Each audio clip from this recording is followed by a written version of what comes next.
Hallelujah.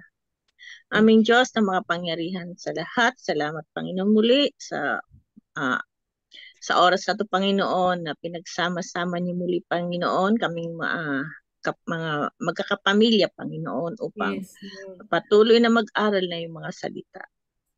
Upang patuloy kaming Panginoon na lumalim, tumatag at patuloy Lord na patuloy kaming umapit sa iyo, Panginoon. Patuloy kaming lumago sa aming pananampalataya at patuloy na mapag-aralan at patuloy, Lord, na maintindihan namin, Panginoon, ang kalooban mo, Panginoon, sa aming mga buhay. At sa iyo na po namin pinagtatagubilin, O God, ang natitira pang oras, Lord, sa gawain mong ito, Panginoon. Yes, hallelujah. Lord. Purihin ka, O Diyos, nakilain ka. Ito po ang aming samot dalangin sa pangalan ni Jesus. Amen. Amen. Amen. Tunay na dakila ang Diyos. Hindi siya nagkukulang. At sabi nga niya dito sa Luke 12:32, do not fear, little flock, for it is your Father's good pleasure to give you the kingdom. Ang kagalakan po ng Panginoon ay ang bigay sa atin, hindi lang po ang pangangailangan natin, kundi ang kingdom niya mismo. Yeah. Ano ba ang nasa kingdom niya? Lahat na nandoon, di ba? Lahat ng pangangailangan ng tao. Nung sinasabi niya ito, ang context ng Luke 12 na to ay lahat ng pangangailangan ng tao, ang pang-araw-araw na pagkain, ang damit, ang bahay, natutulugan, lahat ito, kayang, at higit pa doon, ang kayang ibigay ng Diyos, ang buong kaharian niya, gusto niyang ibigay sa atin. Kaya lang paminsan, bakit kaya pag nagpo-pray tayo, bakit kaya hindi na natatanggap natin? Pag-aaralan po natin ang mga dahilan, ang hindrances to prayer. At alam din po natin, sinabi rin po niya dito sa Romans 8:32, he who did not spare even his own son. Sabing ganon. Namatay daw yung ilaw.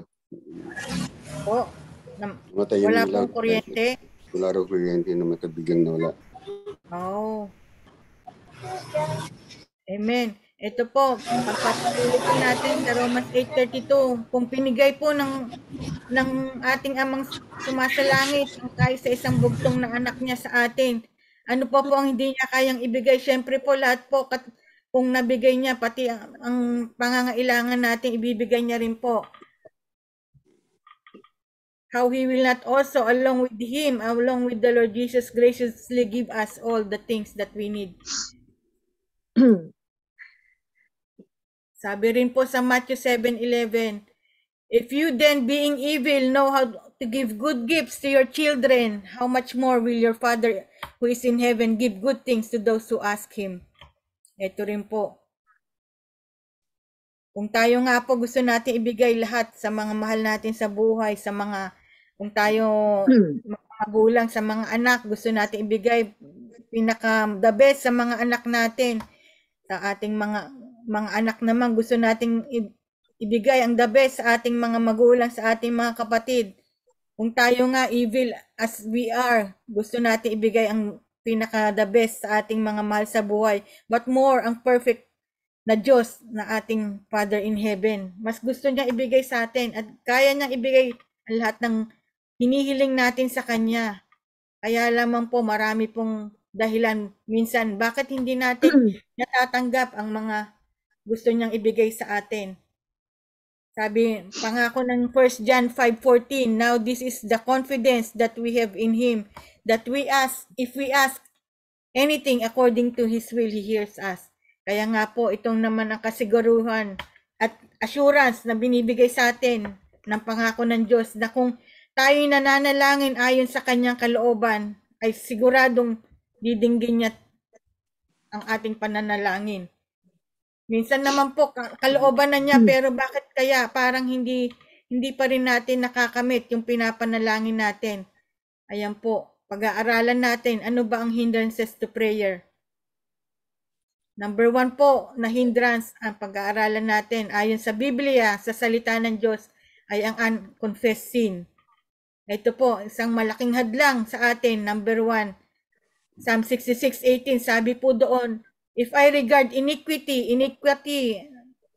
ay sin, Other word ng iniquity o kasalanan sa Tagalog. In my heart, the Lord will not hear. Kaya nga po, ito nga po maliwanag dito. Kung meron tayong kasalanan sa ating mga puso, hindi po maririnig o hindi ipagkakalob ng Diyos ang ating pinapanalangin. Ito, ano ba tong regard na to? Regard means to cling to or hold on to. If you're practicing sin as a Christian, it will bring your prayer life to a screeching halt. Hindi naman po hinihiling ng Diyos na tayo maging perpekto na hindi na nagkakasala. Pero po, magkaiba po yung sinasadya o pinapraktis. Parang kasama na sa buhay natin ang pagkakasala. Magkaiba po yun dun sa hindi sinasadya.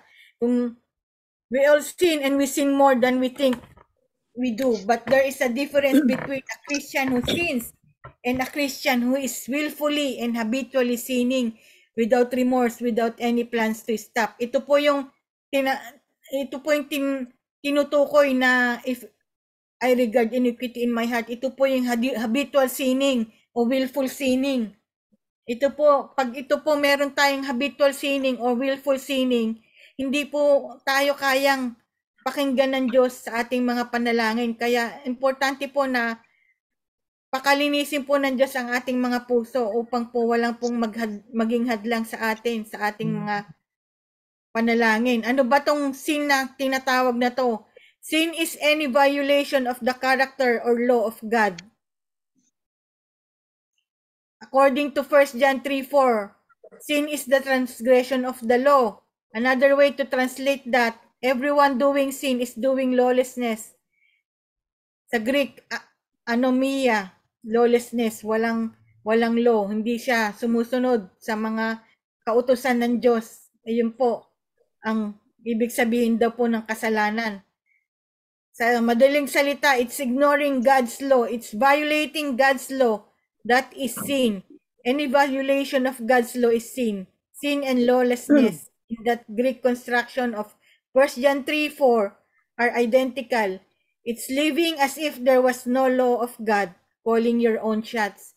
Hindi po tayo sumusunod sa kautusan ng Diyos, kundi po ang sinusunod natin kung anong kagustuhan natin. Yun daw po ay kasalanan. At sinasabi rin po, what is sin? Sin is further defined in Romans 14:23. Sabi sa Romans 14:23, whatsoever is not of faith is sin. Anything that you do that isn't done as a direct act of faith in God is sin. Yun po, kaya importante po na bawat ginagawa natin sa ating buhay ay dahil po sa ating pananampalataya sa ating Panginoon Diyos. Sa Romans 14:23, to know to do right and not to do, it is sin. Alam po naman natin kung anong dapat mabuting gawin pero hindi natin ginagawa, yun din daw po ay kasalanan. Sa 1 John 5:17, sabi ron, all unrighteousness is sin. Kaya po maliwanag po, yun, kung tayo po gumagawa ng kasalanan, habitually, hindi po yun kalugod-lugod sa Panginoon at yun po ay magiging hadlang sa atin. Kung tunay po tayong Kristiyano, hindi po tayo magagalak o nagiging habitual sinner. Ang marka po ng isang tunay na Kristiyano makikita sa 1 John 3 verses 8 to 9. Whoever makes a practice of sinning is of the devil, for the devil has been sinning from the beginning. The reason the Son of God appeared was to destroy the works of the devil. Sa verse 9, sabi doon, no one born of God makes a practice of sinning. For God's seed abides in him, and he cannot keep on sinning because he has been born of God. Ayun po, kaya po maliwanag po kung tunay tayong mananampalataya at kasunod ng Panginoon Diyos. Yun nga po, tayo po ay hindi maaring mag-practice o habitually sinning kasi meron pong seed sa atin. For God's seed abides in us, and we cannot keep on sinning because we have been born of God. Yun po ang marka natin bilang mga Kristiyano. We cannot keep on sinning because we have been born of God. Yun nga po, ang unconfessed sin. Sabi rin sa Micah 3:4, then they will cry out to the Lord. Iiyak po sila sa Panginoon, hihingi ng tulong sa Diyos. Pero po, but He will not hear them. Hindi po maririnig ng Panginoon. He will even hide His face from them at that time because they have been evil in their deeds. Kaya iyon po, evil deeds po ang naging dahilan po kaya po hindi na makikinig ang Diyos sa ating mga hinaing, sa ating mga iyak, sa ating mga panalangin. Kaya importante po na wala pong unconfessed sins sa mga buhay natin. Sabi nga po sa Isaiah 59 verses 1 to 2, Behold, the Lord's hand is not shortened that it cannot save, nor his ear heavy that it cannot hear. But your iniquities have separated you from your God, and your sins have hidden his face from you, so that he will not hear. Proverbs 28:9. If anyone turns a deaf ear to my instruction, even their prayers are detestable. Kaya importante po yun na alam po natin ang mga salita ng Diyos. Daily Bible reading po last week, isa sa mga pinaka-importante po na dapat nating ginagawa araw-araw upang alam po natin ano ba ang mga instruction ng Diyos. Kung hindi po, kasi kung hindi daw po nakikinig tayo, kung nagiging bingi daw po tayo sa mga instruction sa salita ng Diyos, maging ang mga panalangin daw natin ay kasuklap-suklam sa harapan ng Diyos. Kaya baliwala po kahit manalangin daw ang tao, kung ito naman ay bingi sa salita ng Diyos ay hindi ay baliwala, hindi na papakinggan ng Diyos ang kanilang panalangin, kung hindi isang karumal-dumal yung mga panalangin ng mga taong hindi nakikinig ng salita ng Diyos at sumusunod doon. Sabi rin sa 1 Peter 3:7, sa mga may asawang lalaki, husbands, in the same way, be considerate as you live with your wives, and treat them with respect as the weaker partner and as heirs with you of the gracious gift of life, so that nothing will hinder your prayers. Kaya ito po, nagiging hadlang din po ng prayers natin kung tayo'y hindi natin tinitreat with respect ang ating mga asawang babae kung tayo'y lalaki. At ang babae naman po dapat din mag-submit sa husbands din po. Importante rin po, kasalanan din po yung kung hindi natin ginagawa, at magiging hadlang din po yun ng ating mga panalangin, pagtugon ng Diyos sa ating mga panalangin. Ito po, makikita po natin mga tao ng Diyos, ang Israel sa Isaiah chapter 1 verses 10 to 15. Hear the word of the Lord, you rulers of Sodom, give ear to the teaching of our God, you people of Gomorrah. Ito po, mga tao ng Diyos na binilinan niya ng mga kanyang mga paano mag-sacrifice, paano mag-burn ng offerings. Pero po, what to me is the multitude of sacrifices, says the Lord. I have had enough of burnt offerings of rams and the fat of well-fed beasts. I do not delight in the blood of bulls or lambs or of goats. Verse 12, when you come to appear me, who has required you of this trampling of my courts? Bring no more vain offerings. Incense is an abomination to me. New moon and Sabbath and the calling on convocations. I cannot endure iniquity and solemn assembly. Hindi po pwedeng magsama yung kasalanan at solemn assembly. Ang mga offerings po sa Panginoon, hindi po pwedeng magkasala yon. Ayaw po ng Panginoon Diyos yon. Your new moons and your appointed feasts, my soul hates. They have become a burden to me. Oh, I am weary of bearing them.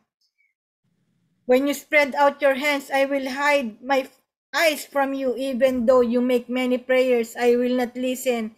Your hands are full of blood. Kaya naman po ito, kahit daw po, when we spread out our hands before God, He will hide His face from us. Even though we make many prayers, He will not listen. Kasi may kasalanan daw po. Our hands are full of blood. Isaiah 1 to 10:15, makikita po natin yung binasa natin. God is speaking to His own people, the ones that He gave all the rituals, the prayers, the ways by which those people could communicate with God. And now God says, stop doing it. I won't listen to you. Bakit po? Dahil po sa kasalanan. But God's grace and mercy is so great. He provided a solution so He can once again listen to His people. Ano po ang solution na yon? Makikita po natin sa following verses sa Isaiah 1:16-18. Ang sagot po ng Diyos, wash yourselves, make yourselves clean, remove the evil of your deeds from before my eyes, cease to do evil. Learn to do good, seek justice, correct oppression, bring justice to the fatherless, plead the widow's cause. Come now, let us reason together. Magbalik loob po tayo sa Panginoon. Magsisi daw po tayo, magpakumbaba sa kanyang harapan. Kung gagawin daw po natin yon, sabi sa verse 18, says the Lord, though your sins are like scarlet, they shall be as white as snow. Kahit na po kasing kulay ng scarlet, kasing pula ng scarlet, they will be as white as snow. Kasing puti naman daw snow ang gagawin ng Panginoon. He will blot out the redness of our sin before Him and make it as white as snow. Though they are red like crimson, they shall become like wool. Yun po ang gagawin ng Diyos kung tayo magpupakumbaba sa kanyang harapan. Sabi po sa New Testament sa 1 John 1:9, if we confess our sins, He is faithful and just to forgive us our sins and to cleanse us from all unrighteousness. Yun naman po ang pangako ng Diyos kung tayo magpapakumbaba, tatalikod sa ating mga kasalanan. Siya po ay tapat at banal upang tayo hindi lamang po patawarin kundi linisin pa sa ating lahat ng mga kasalanan. Kaya naman po iyon ang gagawin natin. Kung alam po natin, hayaan po natin ang banal na Espiritu ang magsaliksik sa ating mga puso. Kung meron po tayong confessin, sinadyaman o hindi sinasadya, hayaan po natin na ang banal na Espiritu ang siyang umugas nito at mag-convict sa atin. Kaya po meron tayong mga prayers na hindi pa natin na tatanggap ang mga kasagutan ng Diyos dahil po sa unconfessed sin na ito.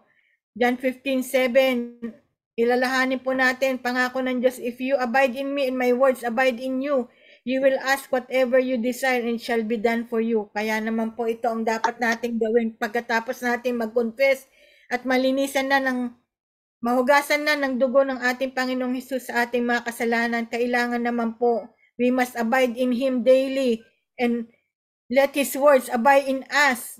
Tayo po'y susunod sa kanyang salita araw-araw. At gayon naman po, matatanggap na natin ang ating panalangin na hinihiling sa kanya.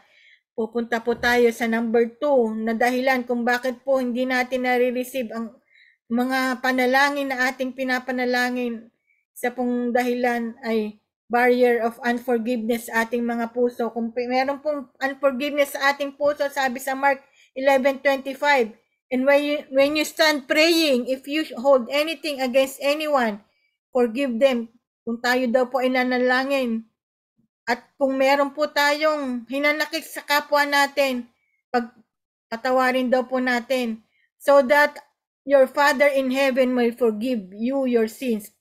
Ayun po, para po din tayo patawarin ng ating amang sumasalangit, kailangan magpatawad din daw po tayo.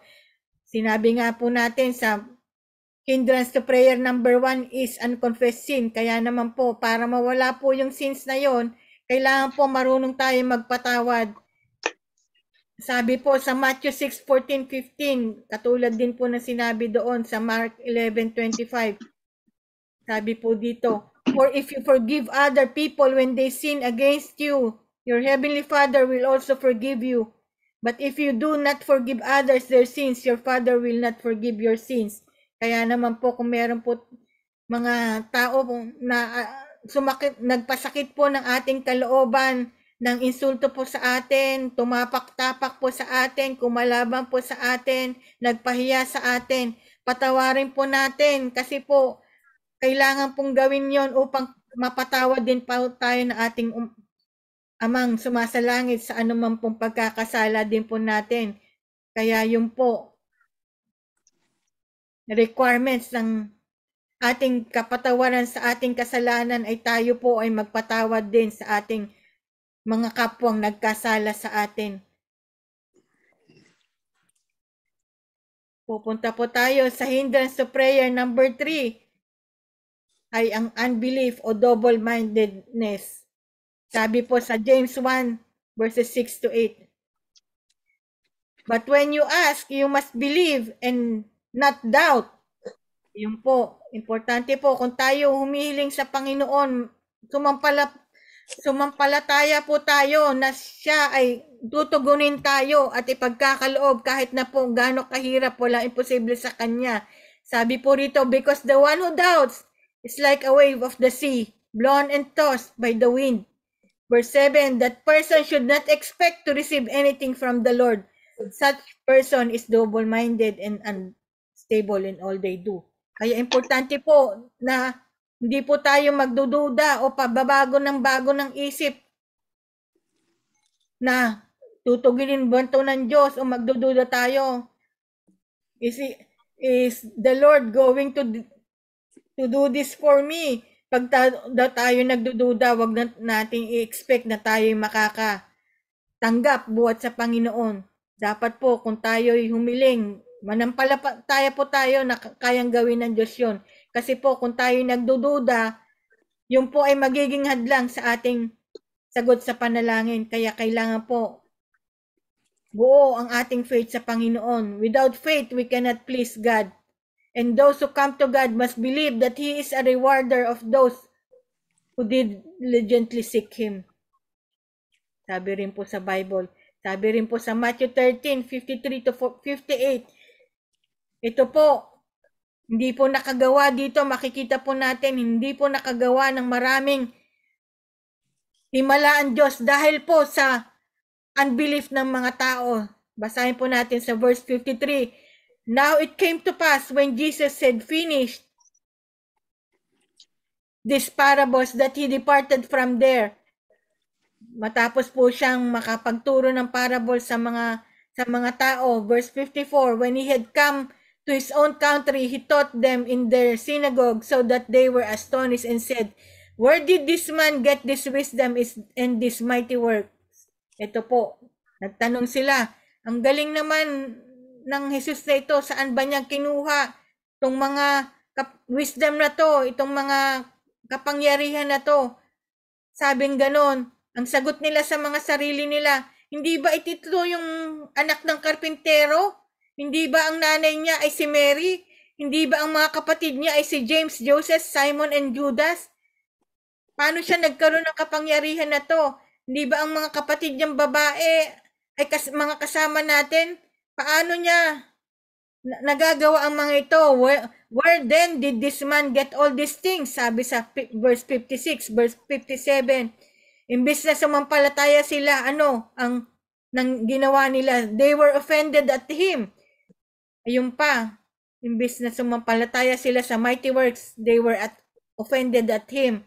But Jesus said to them, a prophet is not without honor except in his own country and in his own house. Kaya naman po sa verse 58, now He did not do many mighty works there because of their unbelief. Ayun po. Yun po ang nakahadlang sa mighty works na marami sanang gagawin ng Panginoong Hesus. Kasi po hindi sumampalataya ang mga tao sa Kanya. Sa halip, ang tiningnan nila, di ba siya ang anak ng karpentero? Di ba ang nanay niya si Maria? Di ba ang mga kapatid niya si James, Joseph, Simon, and Judas? Di ba mga kapatid niyang babae, mga kasama natin? Oh, wala siyang karapatan kasi anak lang siya ng karpentero. Sa halip, makinig sila na siya ang Mesaya, na siya ang Diyos na makapangyarihan sa lahat. Ayun, hindi sila nakaranas ng mga himala dahil sa kanilang unbelief. Matthew 21:22, if you believe, sabi ron, you will receive whatever you ask for in prayer. Ayan po ang pangako ng Diyos. Kaya kailangan sumampalataya tayo na siya ang makapangyarihan Diyos. Kaya niyang gawin lahat ng mga imposible. Ang imposible sa tao, sa Kanya ay hindi imposible. Upang ma-receive natin whatever we ask for in prayer, we need to believe. Matthew 21:22. John 11:40, sabi doon, then Jesus said, did I not tell you that if you believe, you will see the glory of God? Kaya naman po, we need to believe so we can see the glory of God. Amen. Amen. So, yun po, ang hindrance number 3, unbelief. Kaya, dapat pong alisin natin yung pag lumapit tayo sa Panginoon. We need to believe so we will receive whatever we ask for in prayer and we can see the glory of God if we believe. Number 4 naman po na hindrance sa prayer ay ang wrong motives. Sabi po sa James 4:3, when you ask, you do not receive. Bakit? Because you ask with wrong motives that you may spend what you get on your pleasures. Sa halip po na matanggap natin dahil po ang plano na natin, pag ako binigyan ng Diyos ng panalangin na ito, magpapasasa na siya, kaya magiging sikat na siya. Iba palang motibo niya para siya ay sumikat, para siya ay kaya siyang gustong yumaman, para siya ay sumikat, para siya ay magkaroon ng mga bisyo, kaya hindi na matatanggap ang kanyang pinapanalangin dahil sa kanyang mga maling motibo. Ano po dapat ang maging motibo? Matthew 6:10, your kingdom come. Dapat ang motibo natin sa mananalangin upang ang kaharian ng Diyos ay mangyari sa lupa at ang kanyang kalooban ay mangyari dito sa lupa gaya ng sa langit. Dapat po ang motibo natin lagi, bakit ba ako mananalangin? Bakit ko ba hinihiling to? Upang ang kalangitan ay mangyari sa lupa. Ang kaharian ng Diyos ay ang kalooban ng Diyos ay mangyari dito sa lupa gaya ng sa langit. Hindi po para sa ating sariling pleasures, kundi po sa kalwalhatian ng Diyos. Yun po dapat ang maging motibo natin upang hindi po mahadlangan ang ating mga pinapanalangin. Hindi po pansarili ang motibo, kundi po para sa kalwalhatian ng Diyos at para po sa paglago ng kanyang kaharian dito sa lupa gaya ng sa langit. Ang number 5 na hindrance po ay ang spiritual wickedness. Kaya po minsan hindi po natin natatanggap ang sagot ng Diyos sa ating panalangin kasi po meron pong mga spiritual wickedness na humahadlang nito. Katulad po na nangyari sa Daniel 10:2-21. Makikita po natin doon may demonic rulers. Yun nga po, Prince of Persia hindered God's answer to Daniel's prayer. Ano makikita natin doon? Unang araw pa lang, sabi doon sa Daniel, the first time that you prayed, sabi doon. I already heard it. Sa verse Daniel 10 verse 11, hindi na po natin babasahin lahat. Ito na lang po.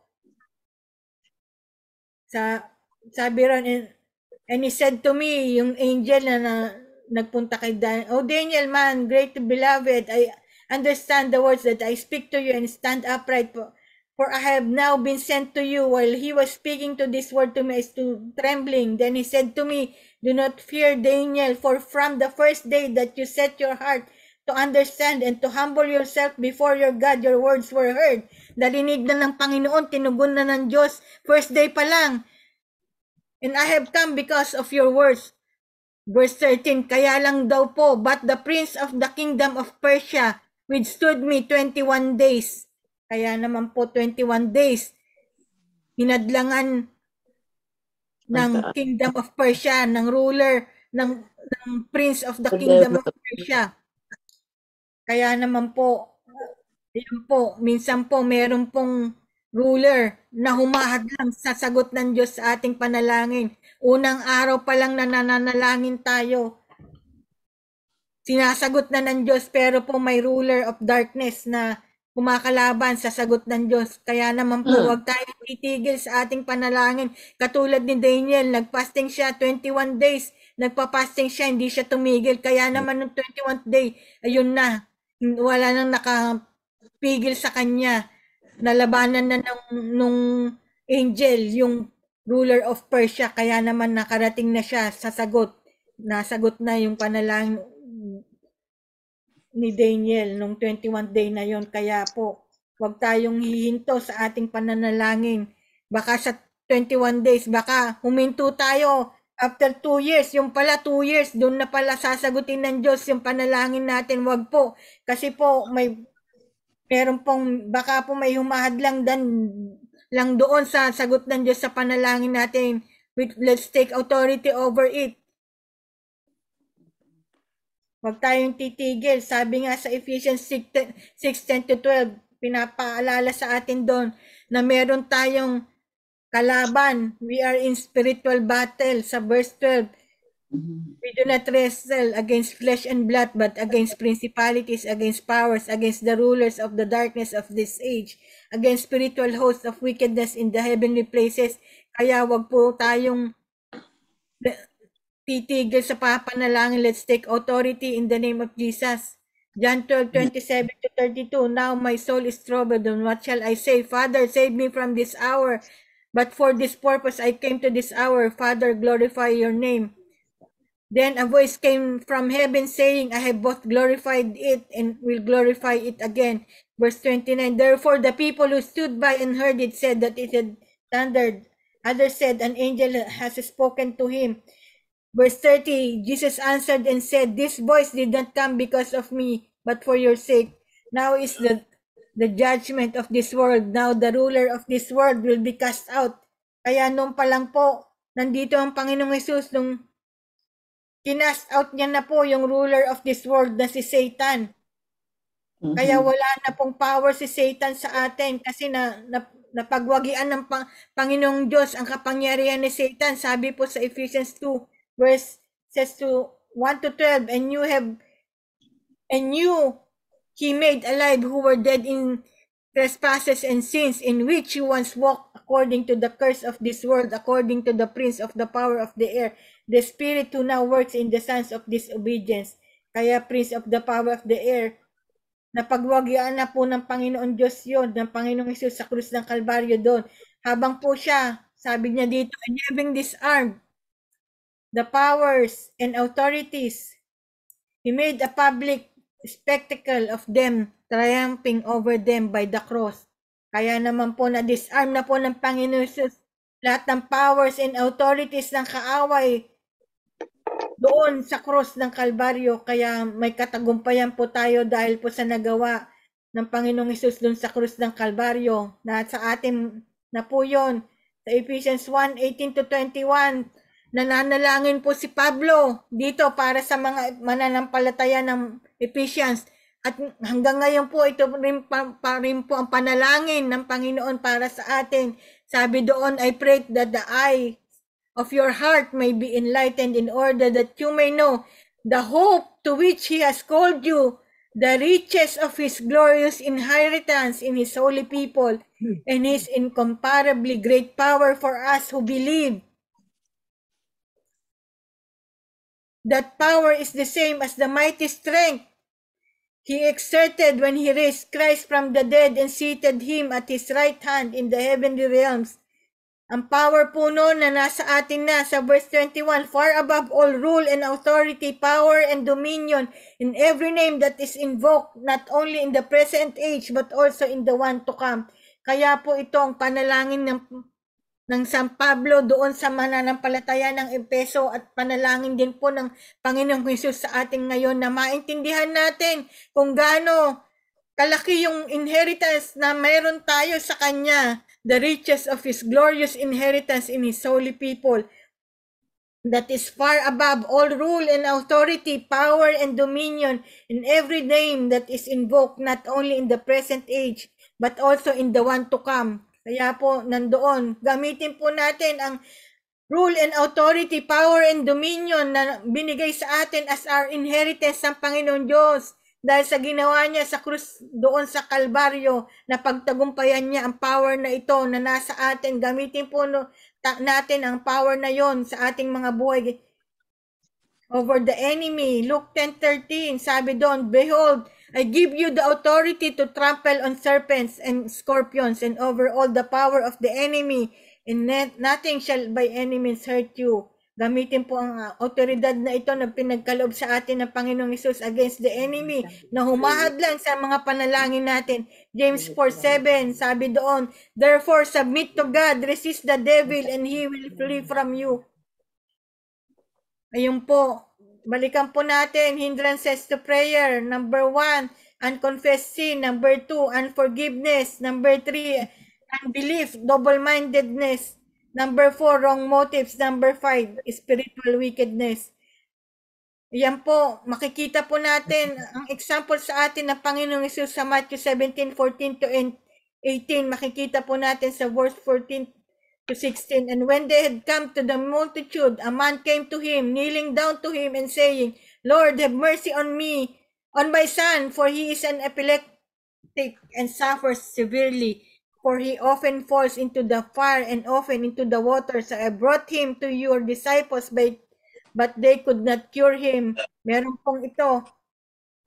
Lalaki, lumapit sa Panginoon, ang Panginoong Diyos, Panginoong Hesus, nung nandito siya sa lupa, binigay niyang example to sa atin. Ano pa po ang katangian ng Panginoong Hesus? Doon po sa krus ng Kalbaryo, alam po natin, sabi niya, forgive them, Father, for they do not know what they are doing. Pinakita niyo po doon na marunong po siyang magpatawad sa mga taong nagkasala sa kanya.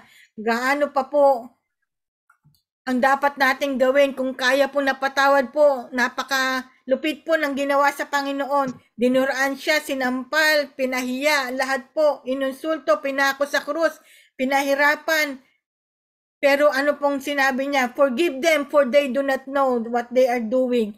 At nakita po natin ang Panginoong Hesus kahit na po siya nagkasala, sabi po sa Biblia, he has been tempted in every way but yet did not sin. Kaya naman po ang autoridad ng Panginoong Hesus, he never sinned. Kaya naman po dito sa verse 17, sabi ng Panginoon, then Jesus answered and said, O faithless and perverse generation, how long shall I be with you? How long shall I bear with you? Bring him here to me. Kaya naman po sabi ng Panginoon, sige, dalhin niyo sa akin yung bata na may epilepsy. Pagagalingin ko siya. Kaya naman po wala po siyang takot na ipakita sa lahat ng tao na kaya niyang pagalingin yung Diyos dahil po wala siyang confession, wala siyang unforgiveness sa puso niya. Lumalakad po siya ayon sa kalooban ng Diyos. Sabi nga po niya, my food is to do the will of my Father in heaven. Ang kanyang motive po ay pure and holy. That is to do the will of the Father in heaven. Wala po siyang wrong motive. Makikita po natin yung 5 yon ginawa niya po sa buhay niya. Kaya naman po sa verse 18, and Jesus rebuked the demon. He took authority over the demon and it came out of him. And the child was cured from that very hour. Agad-agad, gumaling ang bata na yon dahil nga po sinagawa ng Diyos lahat ng mga pinag-usapan natin ng hindrances to prayer, wala po ni isa nito ay nasa kanya. Unconfessed sin, unforgiveness, wala po. Unbelief, agad-agad naniniwala, alam niya na mapapagaling niya. Kaya naman po kahit na maraming nakakakita, hindi siya natakot, hindi siya nangimin, at ipikita sa lahat ang kapangyarihan ng Diyos. Kasi kung tayo po, baka po mahiya tayo, baka hindi gumaling yung bata, mapapahiya tayo, pero hindi po niya inisip yung sarili niya. Ang inisip niya ang kapangyarihan ng Diyos. At wala po siyang masamang motibo nung ginawa niya yung pagpapagaling na yon, hindi po para sa sarili niya, kundi po ipakita ang kapangyarihan ng Diyos na kayang magpagaling, walang imposible sa Diyos. At kaya naman po, pati yung number 5, pinakita niya rin po sa atin, he took authority over the foul spirit, over the spirit na nagbibigay ng sakit na yon, ng epilepsy na yon sa bata. Itinaboy niya. Kaya naman po, yun din po ang gagawin natin sa ating buhay upang po, anuman po ang hindrances sa prayer na ito ay mawawala sa ating buhay. Gayahin po natin ang Panginoong Hesus example sa buhay niya. Amen. Dito po tayo magtatapos. At tutungo na po tayo sa ating discussion kung may madadagdag po kayo. Ako, Teng, may ano lang ako. Sabihin lang tungkol dito sa napag-aralan. Para sa akin, para sa akin lang ang parang pinaka mahirap gawin ng mga tao itong number 2 itong unforgiveness. Kasi kung tutusin kasi lalo na yung tinatawag nila na ego. 'Di ba? Ay, yung ego nila na ay pagka finorgive ko to, yung parang na bumababa yung ego nila, yung mga ganun, may mga tatak sa pride, mga ganun. Yung di makapag-forgive kahit na minsan nga humingi na ng tawad pero hindi pa rin. Yung parang hindi pa sin sapat, hindi nakukontento doon. Parang gusto yata lumuhod pa, parang ganun. May mga ganun pa eh. Kasi kalaban natin yung sarili natin dito sa unforgiveness na to. Kasi yung ikaw na to eh, ikaw to ang bibigay mo to eh. Eh sabi nga, yung forgiveness, kung tutuusin yan, yung hindi mo lang ibibigay yan sa humihingi ng tawad sa'yo. Kundi kahit na yung hindi pa humihingi ng tawad sa'yo, i-forgive mo na. Di ba ang hirap gawin kung iisipin? Pero dahil nga bilang Kristiyano, ang ganda nga lang kasi, yun nga, katulad na pinag-aralan natin, binigay na ni mahirap kung sa sarili natin eh. Pero kahit na Kristiyano na tayo eh, minsan mahirap, 'di ba? Pero dahil nga binigyan na tayo ng authority ni Lord to use His name. Kaya kumbaga, yung pagbibigay natin ng forgiveness kung sa sarili natin, alam natin na hindi natin kaya mong mabigay para ang bigat. Pagpe-pray lang natin, kumbaga, in the name of Jesus, matutulungan niya na tayo na kung ano yung tigas ng puso natin, mapapalambot. Dahil ginagamit na, meron na tayong authority eh, na gamitin yung pangalan ni Jesus. Kahit na anong hirap nito. Kaya para sa akin, itong unforgiveness, ito yung, sa mga tao, ito yung pinakamahirap ibigay. Kaya yung mga prayer, minsan di nila alam na dasal ng dasal, yun nga. Bakit kaya hindi kaya na-answer yung prayer ko? Dahil nga dito, ito yung parang balakid. Ito yung humaharang sa answered prayer dahil nga ikaw nga mismo hindi mo kayang magpatawad eh. Paano ibibigay sa iyo ng Diyos yun? Kaya yun ang hindrance nung pagsasagot ng panalangin mo. Ito may senior nga ako this week doon sa group chat namin dito sa US. Sa mga kaibigan namin kasi alam ko maraming unforgiveness sa mga hearts, you know.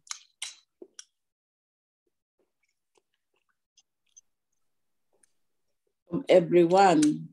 Sabi ko nga doon, forgive others, not because they deserve forgiveness, but because you deserve peace. Kasi once you forgive, you have peace. Opo. You know, so forgive others not because they deserve forgiveness. Yan, no? Kasi sasabihin mo, talagang hindi nila deserve na i-forgive mo sila eh. But you have to forgive them, you know. It's for your peace of mind. You know? Kasi bandage din po sa'yo yun, ante. Yeah. Kasi hanggat hindi mo na pino-forgive, ikaw yung nagsasuffer. Opo. But once you forgive, you have peace of mind. Bandage din po sa'yo yun. Hindi ka rin matatahimik. Yeah. Oo, yeah. So, it's better to forgive. Saka, ito nga, if you know in your heart or these hindrances to answered prayer, you will forgive. Kasi you lose your blessing. At saka iisipin natin, si Jesus nga, He suffered once and for all, di ba? Dinura-duraan siya, you know, He was wounded for our transgression. He was bruised for our iniquities. Lahat sinuffer niya. Lahat, yung mga inako niya lahat, yung ating mga kasalanan. Because of His love to us, you know. Kaya, yan. Kaya we have to always remember if God had forgiven us, even in our past, di ba? We're not supposed to be called His, God's children. But because, you know, of His blood that was shed in Calvary, He took all our shame and sinfulness. So we will become, you know, God's children. Yeah. He forgive all our sins. Tayo, mga tayo eh.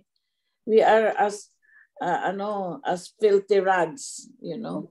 Kaya tama po yung sinabi niyo, ante, talagang walang peace. Kaya dahil wala kang peace, magulong ang utak mo, Imbis na hindi mo na nakikita yung mga biyaya sa'yo, yung blessing sa'yo.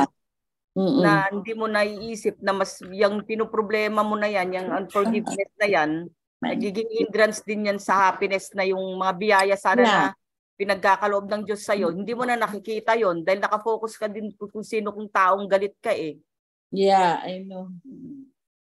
Kasi lalo na mga Pilipino, mga maramdami. You know, at saka, hindi ka mapapatawad. At saka minsan po, ante, masyado pong judgmental ang Pilipino. Bali kung may ginawa pa lang, parang ganito lang kaliit yung dahil yung judgment mo kung antindi na. Parang nag-overreact ka po dun kung ano po yung ginawa. Masyado pong judgmental din ang parang nature din po ng Pilipino yan eh. Kaya nga, dahil naghihirap na Pilipino. At sabi nila, naku, pagdasal ko na yan, di naman ako sinasagot. But they don't know, you know. Ayan nga, maraming unforgiveness in their hearts. Kung ko naman, yun, marami tayo na kaya hindi napupurgi na gagrant yung request natin dahil meron tayong unconfessed sins. Kasi yung mga iba, hindi nila nakikita yan. Kaya akala nila nakatago lang. Pero hindi nila alam na it works against them pagka hindi sila they lost their blessing. Hindi nila kinonfess yung sins na yun na until then you're not gonna get your blessings. You're still you're still on bondage. Yeah. Kasi yun pwede nilang ikon yun pwede nilang itago yun kasi yung mga nakatagong kasalanan na hindi man may ibang tao. Kala nila may tatago nila ng tapos pagdasal sila hindi nila nalalaman na yun pala ang dahilan, isa sa dahilan. Ginawa niyo na lahat pero hindi yun, meron pa siyang sin na hindi pa niya nilalabas kaya siguro hindi nagagrant yung mga request niya. Tama to, lima ito. So we should always remember this. Unconfessed sin talaga. At saka yung wrong motive. Ayan, wrong motives. Nagdadasal nila na Lord, ma-approve po sana ang aming mortgage para mabili naman namin yung bahay. Pero sa deep in his heart, may isang motive doon. Pag nakabili na siya ng bahay, pwede na niya ipagyabang sa mga kamag-anak, sa na mayroon na siyang bahay na bukan na siya para mabibuild up yung kanyang status, yung kanyang ego. Ginagamit niya yun para alam na ni Lord yun. Alam niya na yung although hindi mo sinasabi, yung motive mo, alam niya, nababasa niya yun. O kaya maraming nagsasabing they are Christian, pero mga naghihirap nga. Kasi because of wrong motives, you know. Baka kagaya niyan, pagka dumami na yung pera nila or they have good businesses or good positions, naliligaw na. Nakalimutan na nila si Lord, you know, or they will use their money into drugs or, you know, alcohol. Mabisyo na po. Mga ibang bisyo na, wrong motives yung mangyayari. Kaya kung minsan hindi binibigay din ni Lord yan kasi baka lalo tayong mapalungi. But if you are ready, you know, of course He will give it. Kaya we have to have good motives. Yeah, it's for God's kingdom. Kaya tayo binibigyan ni Lord para hindi lang sa sarili natin, para makatulong pa rin tayo sa iba. And for us to, you know, help the furtherance of His kingdom.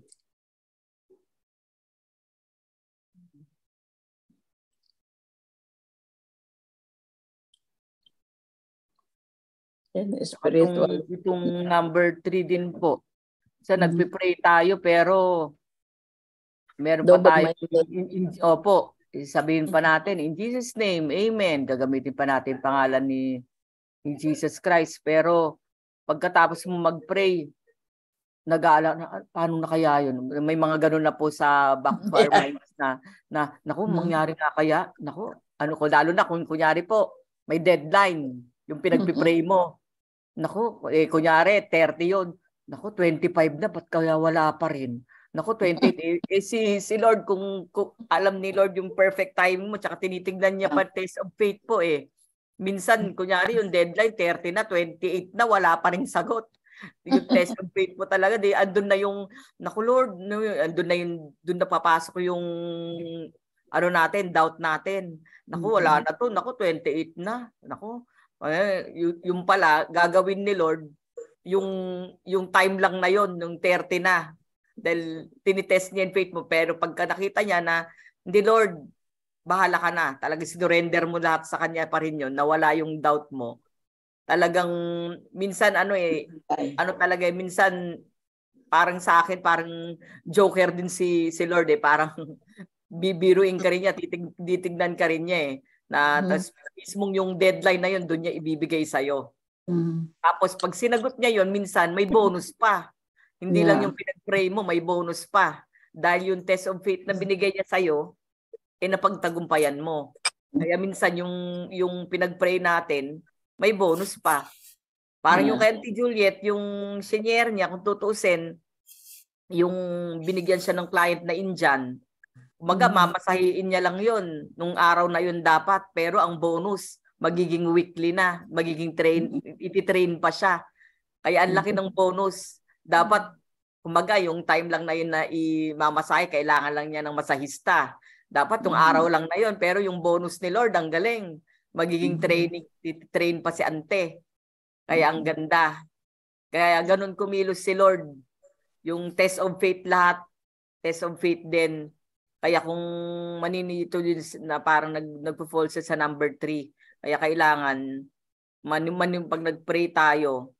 Although syempre, may time din kasi may time din na talagang, lalo na pag alam ni Taning na intensified prayer ka nung time na yun, may mga gagawin siya eh, dahil parang ayaw niyang manatili kang focus kay Lord eh. Gagamit si Taning ng mga bagay o ng tao o ng sitwasyon para ma-wave yung faith natin. Kaya talagang bawat prayer din natin, talagang laban, kumbaga war yan eh, bawat prayer natin. Kasi si Taning laging nandyan para gamitin itong mga hindrances na to. Si Taning nag-overtime sa atin. Opo, lalo na Ante kung he can steal something from us. Opo. Pero yung mga unbelievers, iniiwanan na niya. Pero Opo. sa atin, nag-overtime yan. That's why we have to be very strong. Kaya nga po, pagka naging Kristiyano ko, lalo na kung talagang as in super pray ka na talagang intensified lahat yung prayer mo, lahat na gusto mong mag-focus na kay Lord, yung ganyan. Na daw po tayo nasa frontline tayo kumbaga sa laban, sa war, nasa frontline po tayo. Yeah. Kasi ayaw niya eh. Kasi nakikita niya na natatalo na siya, ayaw niyang mangyari yon. Kaya nagdo-double time siya. Yeah.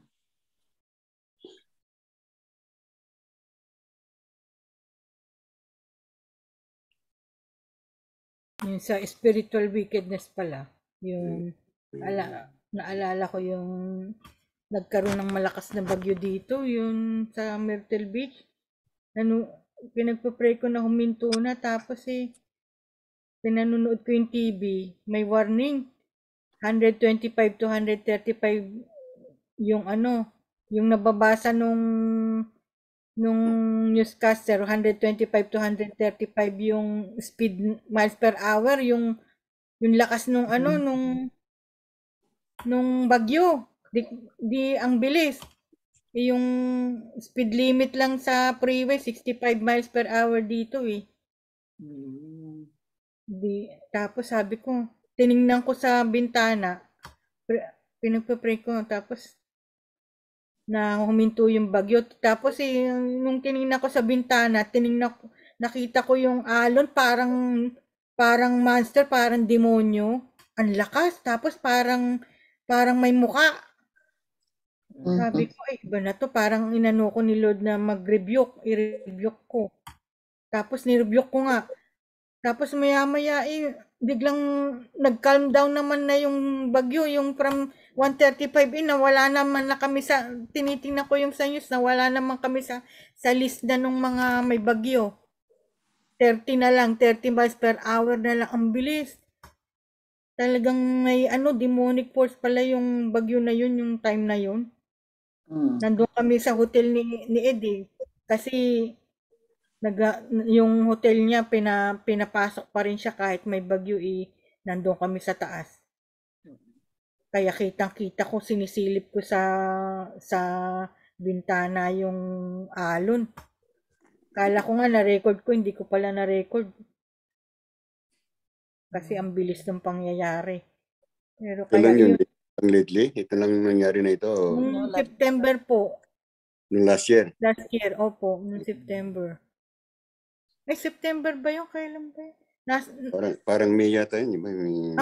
Parang May po yata. Nabasa ko dun sa prayer request po yung praise report ko na ano yun. Yung time na yun. Meron na naman daw po bagyo ngayon Yeah, bukas. Sa news.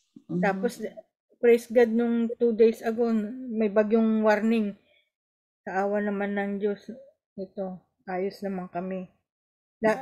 Maganda po yung ginawa ng dito kasi letter C. Nandito kami sa gitna. Kaya yung bagyo napupunta rito, either dito sa Virginia, North Carolina, o kaya dito sa Florida naman, Georgia.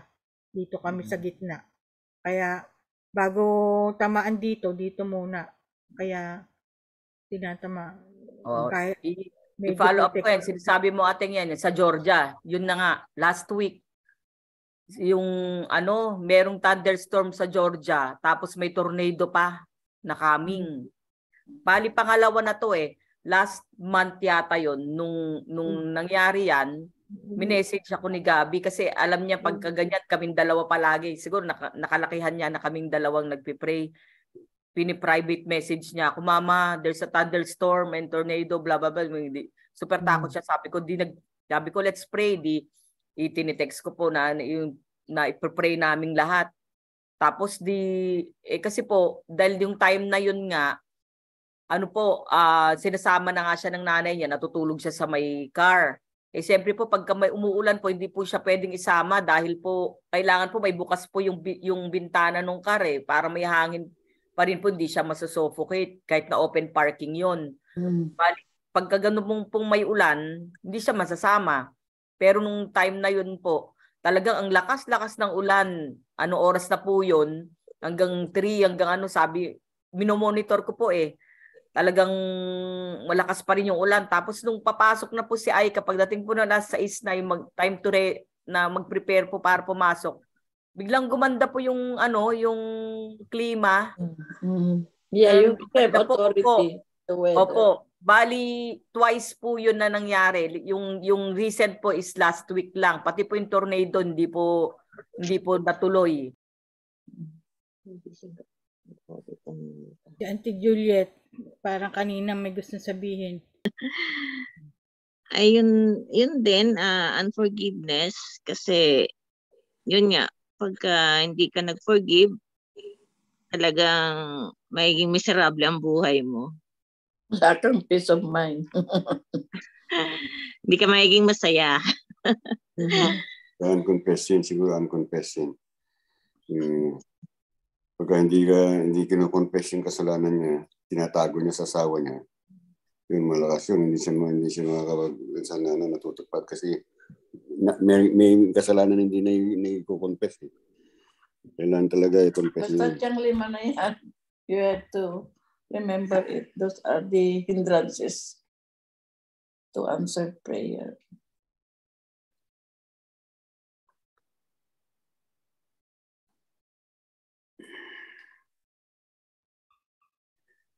Minsan po yung rin kasama din po sa unconfessing yung pride. Minsan po hindi natin napapansin. Kasi itong 5 na to, parang lang po major, most common. Pero yung pride under din po na unconfessing na unaware tayo. Kaya importante na we let the Holy Spirit search our hearts na number 1. Opo, if there's anything na sinasadya o hindi sinasadya, o kaya aware tayo o not aware. Minsan po, parang sa yung Parang kasama, pwede rin yung pride na yun ating sa unforgiveness. Kasi ang pride mo kaya hindi ka marunong kasi magpapakumbaba ka rin once na magpapatawad ka minsan kasama rin yung pride doon. Oo. Parang siyang nagkasala dapat mag-sorry sa akin. Ang utos nga ng Diyos, kahit na hindi pa na humihingi ng tawad sa'yo, patawarin mo na. Pero because nga din sa pride mo, parang iniisip mo na, mauna ka muna, ikaw nagkasala sa akin, hindi ikaw muna mag-sorry. Parang may gano'n na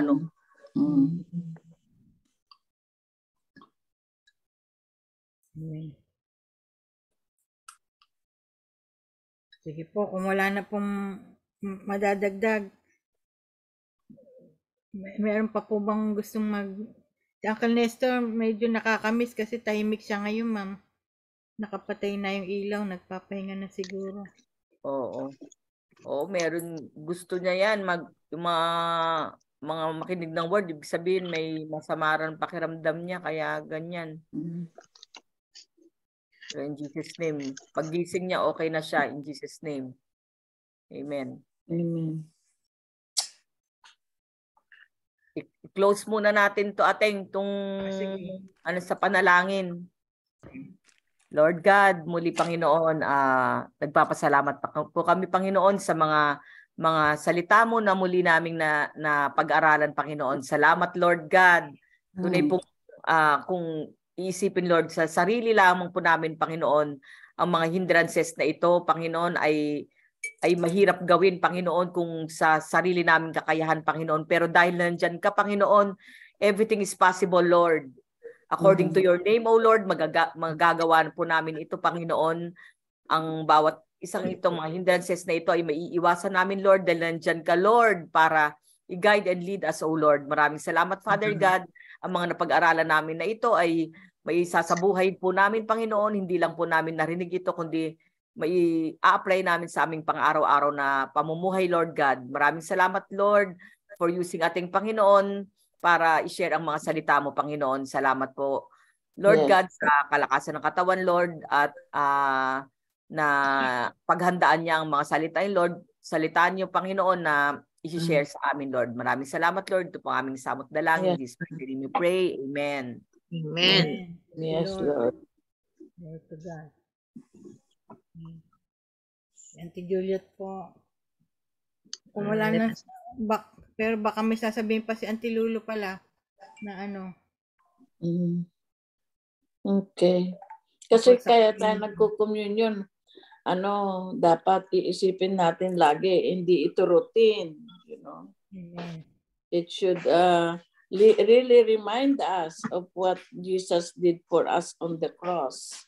Kasi kung maaalala natin yung kanyang sakripisyo, He did it once and for all para sa atin Ito maano natin itong hindrances to answered prayer Isipin lang natin kung bakit siya nagpakamatay para sa atin So, He did all of this. Yeah.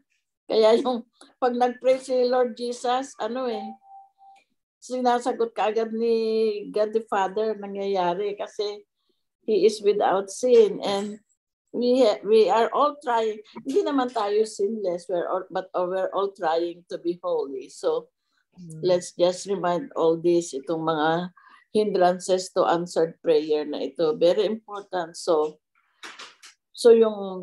yung purpose ni Jesus na kung bakit siya,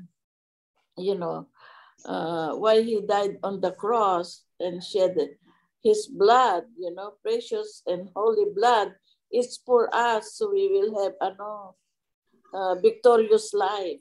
He doesn't want us to suffer anymore. Sabi niya, it is finished.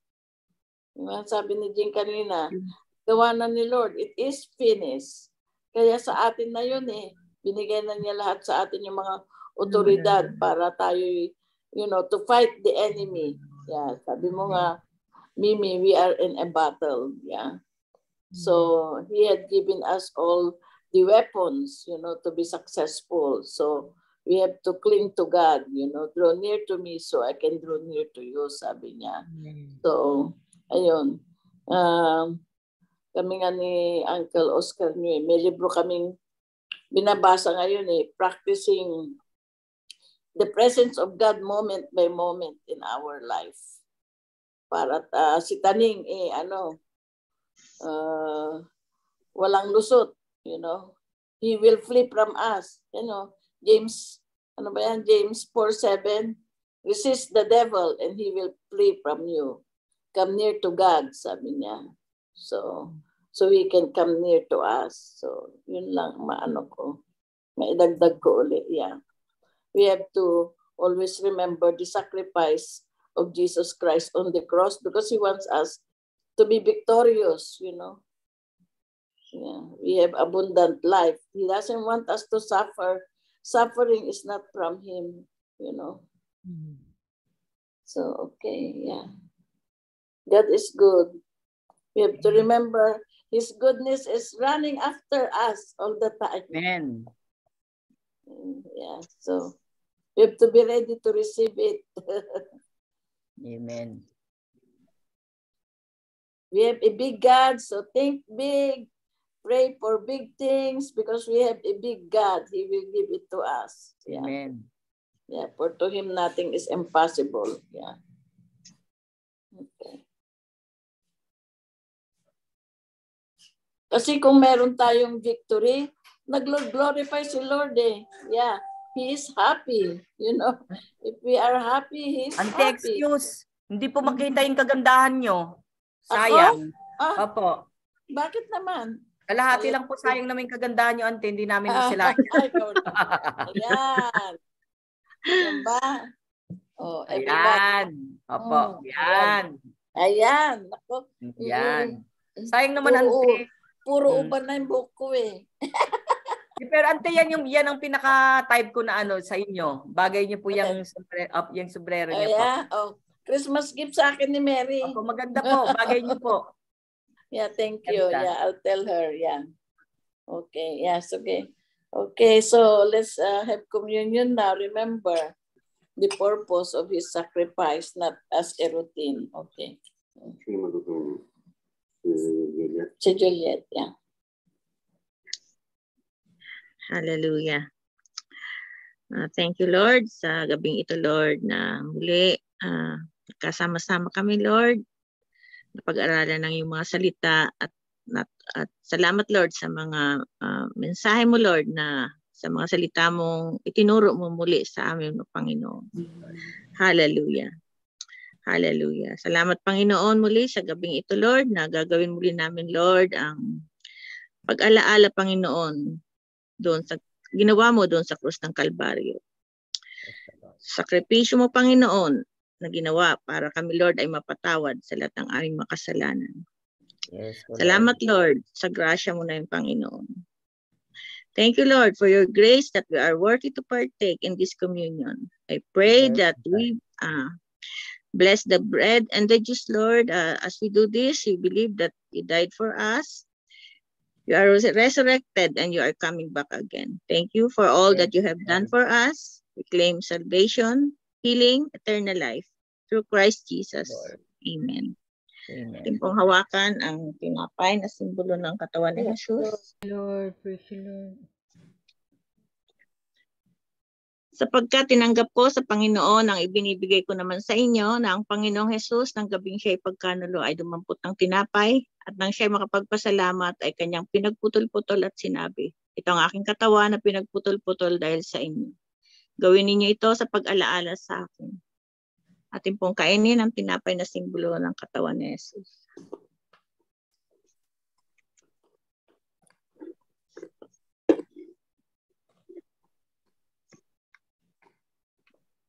At gayon din naman, hinawakan ang saro pagkatapos na makahapon na sinasabi, ang sarong itong siyang bagong tipan sa aking dugo. Gawin ninyo ito sa tuwing kayo'y magsisinom sa pag-alaala sa akin. Sapagkat sa tuwing kanin ninyo ang tinapay na ito at inuman ninyo ang saro ay inihahayag ninyo ang pagkamatay ng Panginoon hanggang sa dumating siya.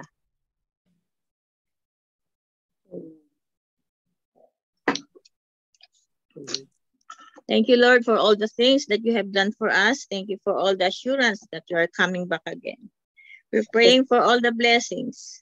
This we pray in Jesus' name. Amen. Amen.